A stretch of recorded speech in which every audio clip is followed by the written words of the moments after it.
দেখতাছি বা আমরা যা বুঝতাছি, যা অনুভব করতাছি, আমাদের জনাব তারেক রহমান সাহেব আসার আগে আমরা চিন্তা ভাবনা করছিলাম যে আমাদের দলের কন্ডিশন খুবই খারাপ হয়ে গেছে। আর এখন উনি আসার পরে আমরা দেখতাছি যে এখন আল্লাহর রহমতে আমরা আশা করতাছি যে অন্তত 70% আমাদের পক্ষে এসে গেছে। আগে আমাদের 50%ও ছিল না, 50% থেকেও নিচে নেমে আসছিল।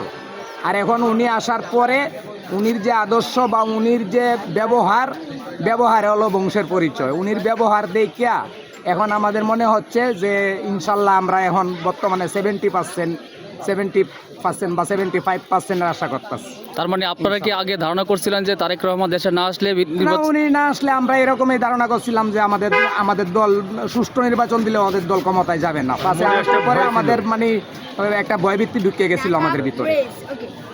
একটা ভয়ভীতি ঢুকে গেছিল যে আমাদের দলের খুবই করুণীয় অবস্থা হয়ে গেছিল।